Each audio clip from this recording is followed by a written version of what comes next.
Ethan Walker was always the smartest guy in a room. He was 32 years old, an elite software engineer, employed at a leading tech company in London. On the surface, his life was ideal. A good job, a nice apartment, and a promising future that would be the envy of many. But inside, Ethan was a prisoner of his own mind. He turned every decision, even the most minor ones, into an exhausting internal conflict. Did he use proper wording for that email? What if his superior didn't consider him competent enough?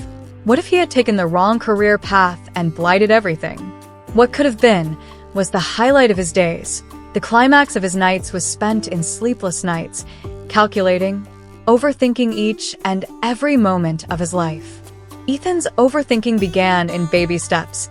Why he was checking code twice, why he reread emails before sending them, why he questioned his own words in meetings.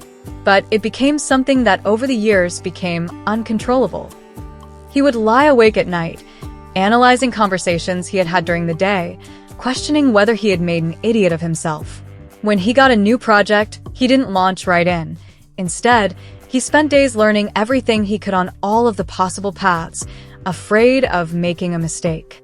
As his colleagues leapt ahead with confidence, Ethan became mired in his own mind, paralyzed by analysis. One day, his firm put him in charge of a major project, the kind of stuff he fantasized about and feared, all at once.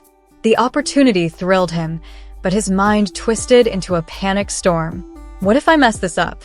What if I cannot handle the responsibility? What if my team believes I'm not enough? The pressure had built up, and he filled his time procrastinating instead of working, lost in a cycle of doubt. His productivity dwindled, his enthusiasm waned, and he began to avoid his team. Then came the breaking point.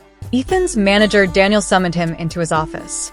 Daniel was an experienced leader, someone who had watched many engineers buckle under pressure. He glanced at Ethan with a worried expression and said, "Ethan, you're one of the best minds on this team. You're just stuck in your head. Overthinking isn't problem solving, it's fear in the guise of logic." He felt naked, like someone had read his mind. Daniel continued, "You have a choice. Take control of your mind, or live before life passes you by." That conversation stayed with Ethan. For the first time, he saw himself from the outside, a man of limitless potential, frozen in what he perceived to be indecision. Instead of stewing over the night, he reflected. He recalled his childhood, when he would make things just to see what would happen without worrying about failing. When did he forfeit that fearless approach? The next day, Ethan made a leap he had been dodging all along, started his project, and without scrutinizing over every aspect of it.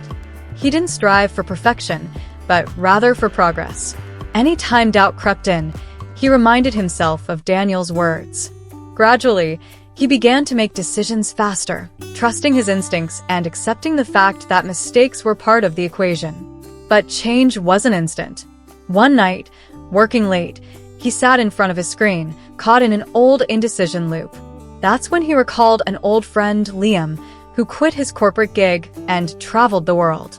The worst regret, Liam used to say, is not failing but never trying at all. Inspired, Ethan messaged him. Liam, who now lives in Australia, responded enthusiastically. "Ethan, bro, I was just like you. It's all in your head. But life is too short to linger in vacillation. Come visit me. It could put things in perspective for you." Ethan hesitated, but something inside him said, "Just do it." And for once, he listened. A week later, Ethan was on a flight to Sydney. From the second he touched down, the vibe of the city fell off. Liam drove him on vacation up the coast. No screens, no deadlines. They surfed and hiked and sat by campfires under the stars. As Liam stated, "Life isn't meant to work out. It's about experiencing it." Ethan saw people living in the present, laughing, failing, learning, moving on. Everyone was free from overthinking. One evening, as he watched the sun setting over the ocean, Ethan realized what was going on. His fears weren't real. They had been stories he'd told himself. He had spent so many years waiting for this perfect moment to take action. Now he realized that life has happened already. That night, he made a choice. No more letting fear dictate his decisions. When Ethan came back to London, He wasn't suddenly free from overthinking, but he was different. He began to take greater risks at work, offering his ideas without overthinking. He enrolled in a public speaking workshop, which he had long shunned. He even rekindled a lifelong interest, painting, without concern about whether he was good enough.